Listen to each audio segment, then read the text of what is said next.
We live most of our lives in disguise, but unlike costumes we wear willingly at a masquerade, this one clings to us so tightly that we forget it's even there. We don't choose the ego like a garment. We inherit it piece by piece from expectations, fears, and the unconscious need to be someone in the eyes of the world. The ego is not inherently evil. It's a structure, useful, practical, and at times necessary. It organizes identity, it navigates society, it builds careers, defends reputations, and claims victories, but it also separates, it isolates, it protects itself at all costs, even if that means obscuring the soul underneath. Carl Jung understood the ego not as a villain, but as a mask, one that becomes dangerous only when we forget we're wearing it. The ego says, "This is who I am," but behind it, quietly waiting, is who you truly are. Not your name, not your job, not your opinions or anxieties. Something deeper, something ancient, something free. As children, we didn't yet need the mask. We danced, cried, laughed, and explored with raw honesty, but somewhere along the path, a voice whispered, "That's not how you're supposed to behave. Don't say that.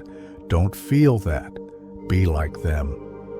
And so, to survive, we created a persona. The ego became a survival tool, a social passport. It helped us belong, helped us be accepted. But in doing so, we exiled our authenticity.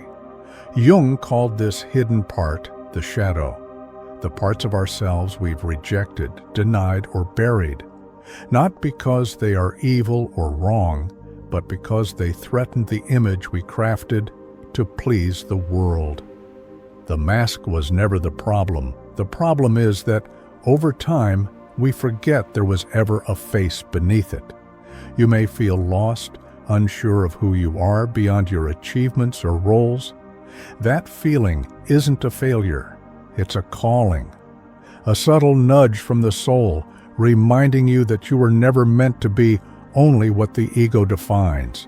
When you define yourself solely through the ego, your peace becomes fragile. If someone criticizes you, you break. If you lose your job, your identity crumbles. If a relationship ends, you feel like you've lost yourself. Why? Because you mistook the mask for the face, the role for the being.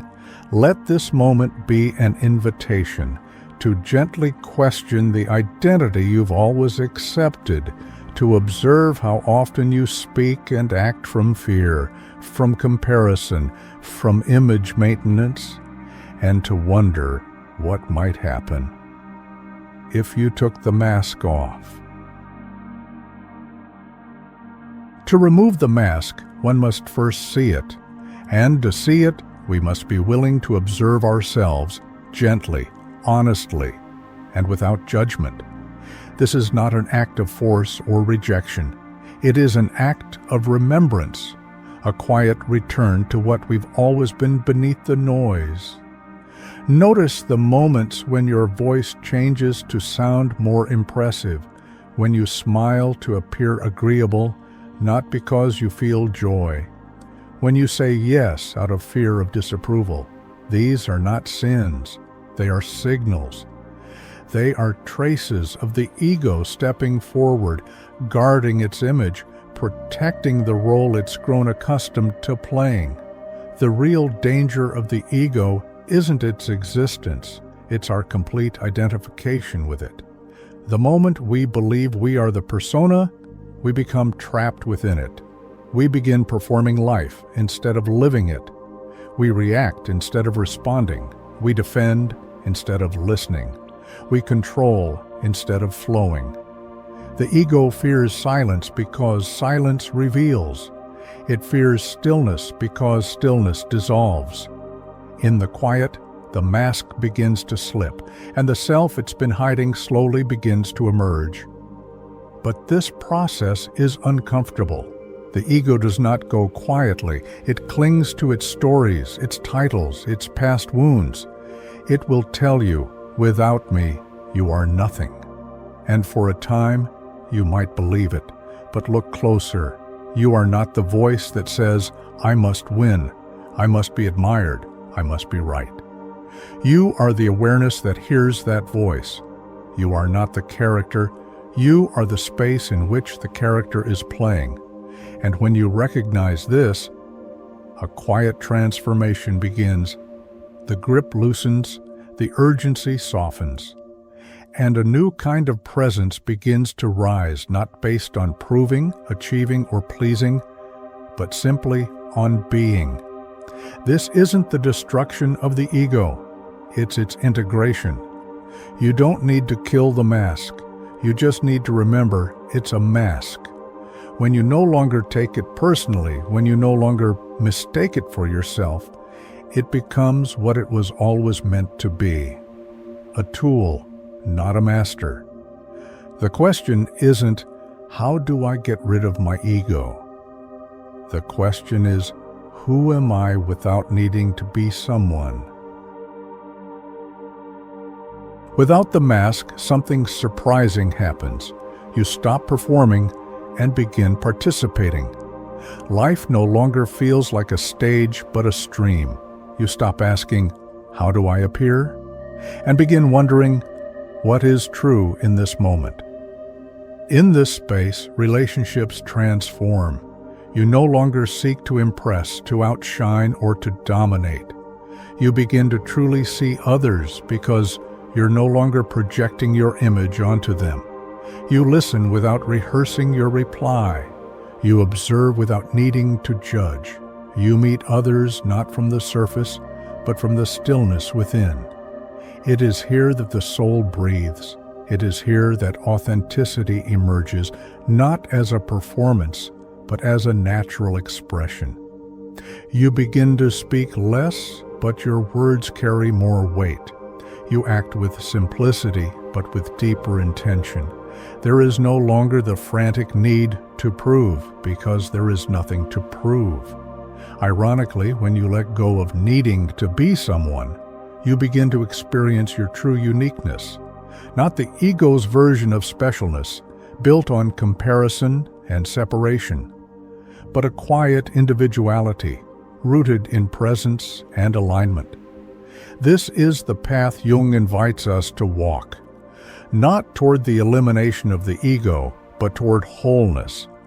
The ego isn't the enemy, it's just incomplete. It's a chapter we mistook for the entire book. To live identified with ego is to live trapped in a tiny corner of who we are, constantly defending, justifying, and adjusting that fragment of identity. But to step back and observe the ego, to witness its fears, desires, patterns, that is the beginning of freedom. You begin to laugh more, not the nervous laugh of performance, but the soft laugh of recognition. You see your old patterns arise, and instead of shame, you feel compassion. Instead of saying, "That's me," you begin to say, "Ah, there it is again." This is a different kind of strength, not loud, not aggressive, a quiet strength that comes from knowing you no longer have to cling, you no longer have to protect the mask. You can let it go and still remain whole. You are not the mask. You never were. And you don't need to become anything. You only need to uncover what has always been. There is a moment, quiet, almost imperceptible, when you stop chasing who you think you are, and begin listening to what has always been beneath the noise. The ego, in its effort to define and defend, creates a story of who you are, what you deserve, what the world owes you. But stories, no matter how convincing, are still stories. They are not the truth, only the scaffolding we build around it. Carl Jung warned us of this subtle trap when he said, "Until you make the unconscious conscious, it will direct your life, and you will call it fate." This is the danger of the mask. We wear it for so long that we forget it's not our face. We act, speak, and suffer, believing that our pain is inevitable, our patterns unchangeable. But what if much of our suffering is self-authored, not from malice, but from ignorance? To make the unconscious conscious is to stand before the mirror without costume, to face the fears and shadows we've buried and realize they were never our enemies, but parts of us longing to be seen. The ego resists this. It prefers distraction. It thrives in busyness, in the never-ending doing that keeps us from simply being. But underneath the performance, there's something that doesn't flinch when the applause fades. That stillness is not empty. It's full of forgotten truths, silent wisdom, and the strange peace that comes from finally telling the truth to yourself. We are not here to destroy the ego, but to recognize it, to let it serve without ruling, to give it a place, but not the throne. Because when you're no longer ruled by what is unconscious, you begin to move differently through life, not from compulsion, but from clarity, not to impress, but to express. And maybe then, what once felt like fate becomes choice, what once was noise becomes signal, and the mask you wore for so long can finally be laid down, not in defeat, but in freedom.